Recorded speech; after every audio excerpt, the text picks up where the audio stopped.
میرسد روزی که ما را مرگ مهمان می شود. خانه ای آبادی ما آن روز ویران می شود. چون بگردد جان ما آن روز به فرمان خدا، در سری بالین ما آن روز فغان سر می شود.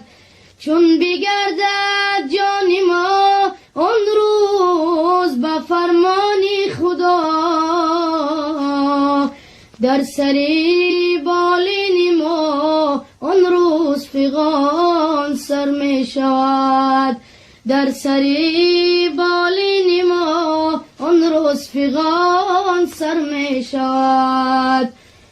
الله الله یا الله، حق لا اله الا الله. الله الله یا الله، حق لا اله الا الله.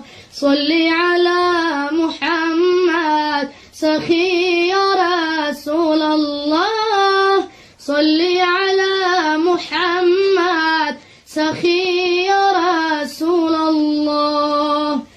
ما خود تو را ندیدیم، نامی خوشت شنیدیم. ما خود تو را ندیدیم، نامی خوشت شنیدیم. دینی تو برگزیدیم یا مصطفی محمد.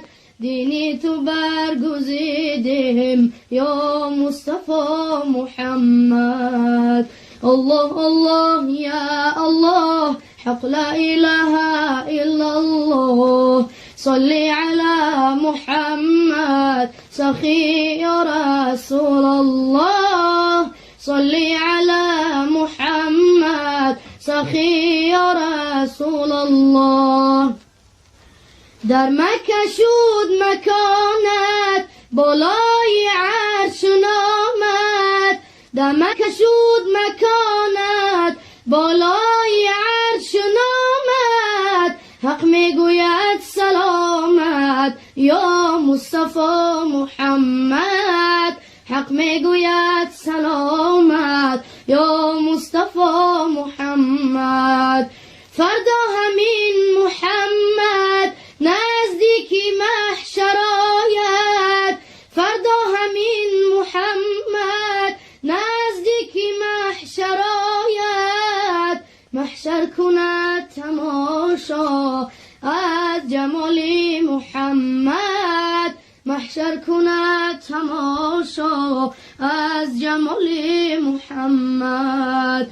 الله الله یا الله، حق لا اله الا الله. صلی علی محمد سخی یا رسول الله. صلی علی محمد سخی یا رسول الله. فردا همین محمد نزدیک دوزخ آید. فردا همین محمد نزدیک دوزخ آید. دوزخ شود گریزان از حیبت محمد. دوزخ شود گریزان از حیبت محمد. دوزخ شود گریزان از حیبت محمد. اللهم صل وسلم وبارك عليه. سبحان ربك رب العزة عما يصفون، وسلام على المرسلين، والحمد لله رب العالمين.